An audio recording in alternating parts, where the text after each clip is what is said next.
Hey guys, Luke here, and I've just finished shaping up my second Flukes Kitesurfing strapless board, so I thought I'd make a quick video about some of the differences that I've made with this board, why I've done that. If you're looking at getting into strapless or you're already riding strapless, I'll just tell you about some of the changes that I've made for a different, bit of a different feel and maybe different performance in different types of riding.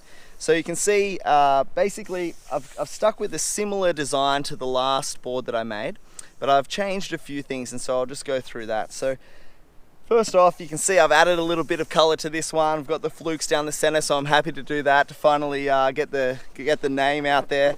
And I've made this one a little bit longer. So it's 5'4", so it's just 3 inches longer than the last one that I made. And I've done that mainly because this board I plan to actually ride a little bit more in the waves.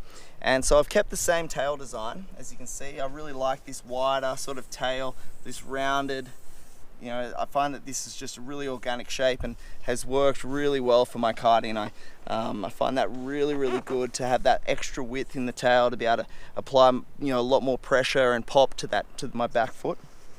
The second thing that I've done is I've added more rocker. So basically, from nose to tail there, I've followed what would be considered pretty typical for a surfboard. So we've got 2 inches of rocker, tail rocker, and 4 inches of nose rocker through that. So that's a pretty typical surfboard type rocker design. And then I've got a single concave and quite a deep concave. If I put this down here, you can see that I've actually set up quite a deep concave, single concave going all the way through.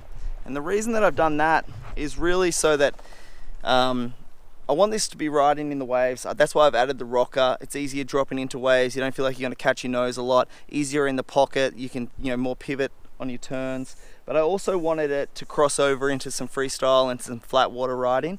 And that single concave, particularly being so deep, has really sort of flattened out that planing surface to allow it to get up to plane a little bit easier. So I'll be interested to see how that combination works. I've kept with the thruster fin setup. I've been finding that the thruster fin setup is really working best for me.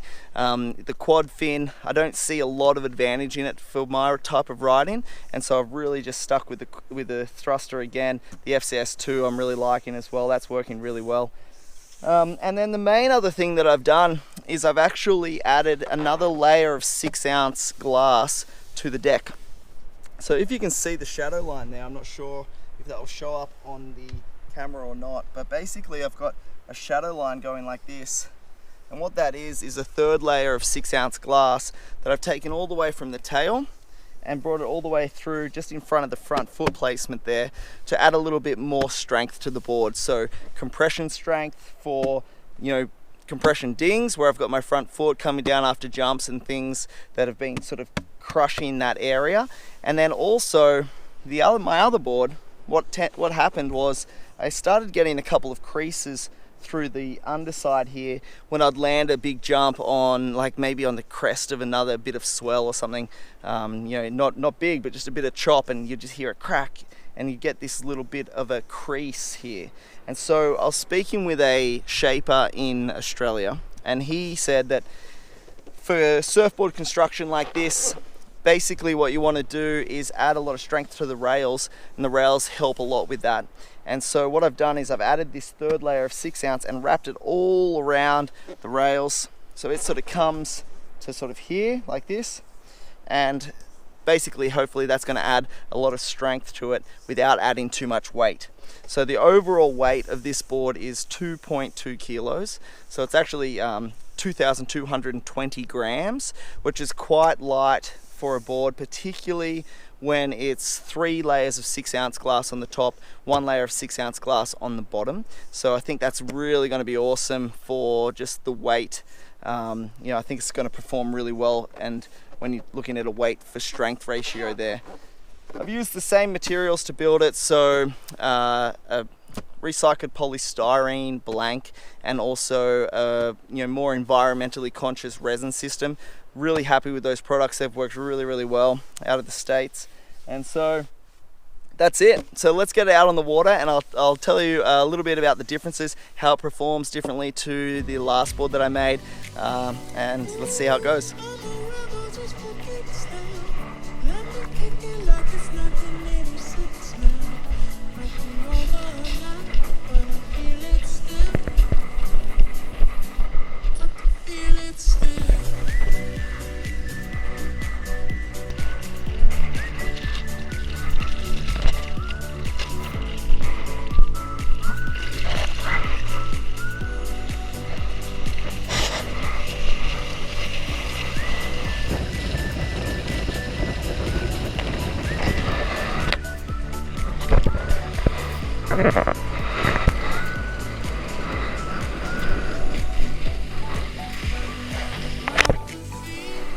So it feels really good. I think, you know, the no compression things in the deck is making it feel really stable underfoot, and the extra rocker is making it feel a little smoother through the chop, which is really nice as well. So far so good. Let's get back on the water.